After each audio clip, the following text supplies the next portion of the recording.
Hello, friends. Good evening. Uh, Good evening to all of you.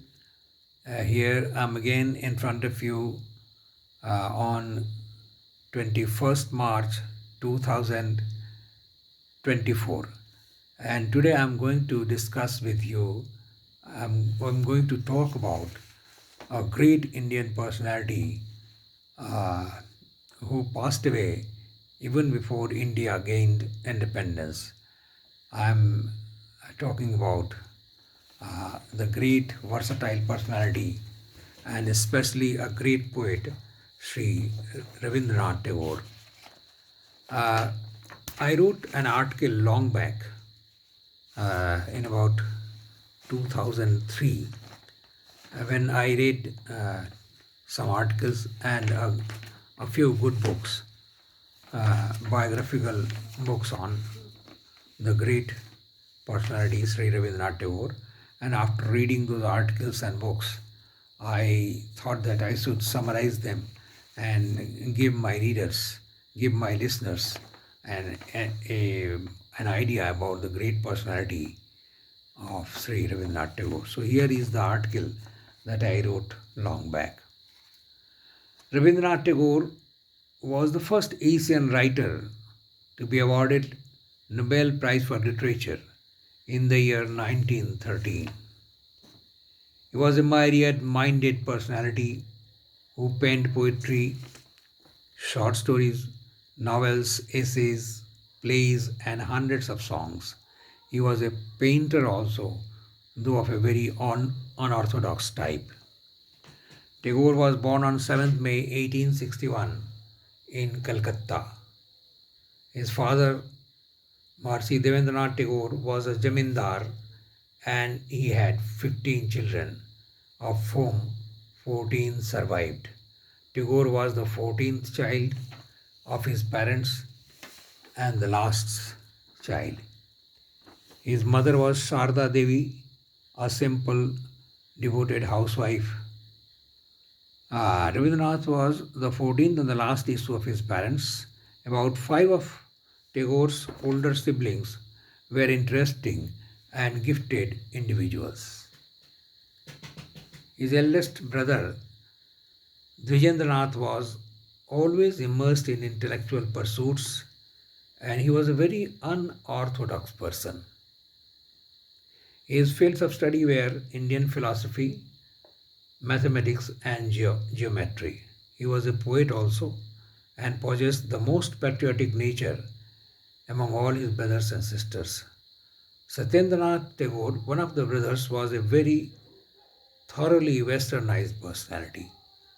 This Satyendranath Tagore was the first Indian to enter Indian civil service, and he loved to break all the orthodox traditions uh, and cultures of Indian society, especially the parda of women, parda system for women. He was an accomplished Sanskrit and Bengali scholar, and this Satyendranath Tagore, one of the elder brothers of Rabindranath, he translated the autobiography of his father in English. It was Jyotirindranath Tagore, another elder brother of Rabindranath, the tall, handsome man of artistic temperament, who influenced Rabindranath the most in his childhood. He could play several musical instruments, Jyotirindranath Tagore, and he was also a very good actor. He translated into Bengali many Sanskrit and French dramas. Jyotirindranath's wife Kadambari was of the same age as Rabindranath Tagore, and Kadambari was very affectionate to Rabindranath. She was the one who encouraged Rabindranath to immerse himself in Bengali literature. The Tagore family produced the first Bengali woman novelist who was known as Swarn Kumari.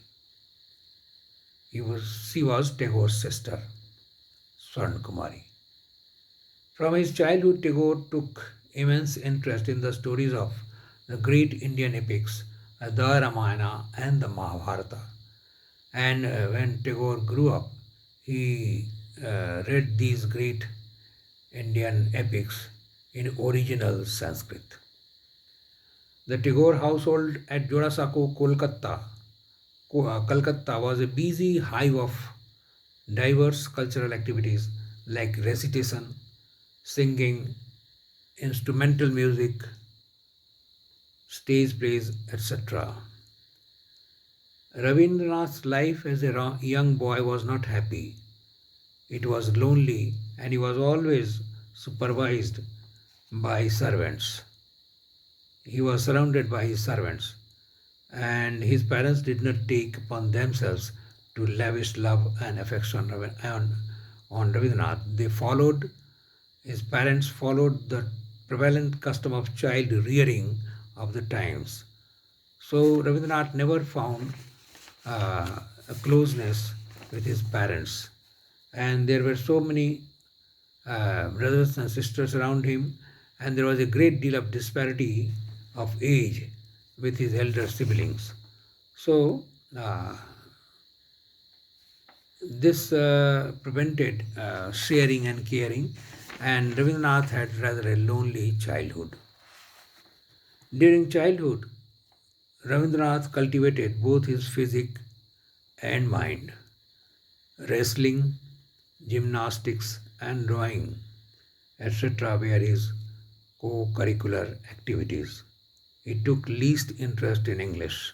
He never liked going to school and called it a cruel combination of hospital and jail.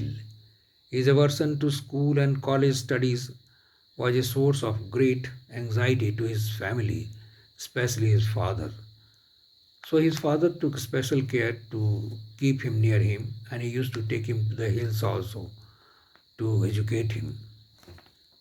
However, Rabindranath possessed a very sturdy physique, and he could swim across the Padma River and walk on the steep hilly paths for hours and hours. Rabindranath's first notable publication was Bhagna Hriday, a collection of poems. It was dedicated to his sister-in-law, Kadambari Devi, to whom he gave the pseudonym Hecate. In his mature years, Tagore, however, dubbed it an immature work. This work won him the admiration of the Maharaja of Tripura, and this lasted during his entire life. So the Tripura of Maharaja always stood by Rabindranath Tagore. Uh, he encouraged him financially also on many occasions, and he helped him financially also. Rabindranath acted an important role in one of his plays called Valmiki Pratibha. It was co-written. This drama was co-written with his elder brother, Sri Jyotirindranath Tagore. Now, let me tell you that Rabindranath Tagore, even in his advanced years, took part in dramas as an actor, and he was a very good actor, and his talent and genius was equal to the best actors of his times. Tagore's noteworthy collection of poems came out in 1882, and it was called Sandhya Sangeet. And the eminent literary personality of that time was senior to Tagore, Sri Bankim Chandra Chattopadhyay, the great writer of historical novels, Anand Mat, Vishbriksh, Kapal, uh, Anandamath, Vishbriksh, Kapal Kundala. These are his historical novels, and there are others also. So he was the greatest literary figure senior to Tagore, and he blessed Rabindranath Tagore. And Rabindranath cherished this memory forever in his life. Now, the next part I'm going to narrate in the second part of this discussion. So there will be 2 or 3 parts. So thank you, friends. There will be another part of this discussion of Rabindranath.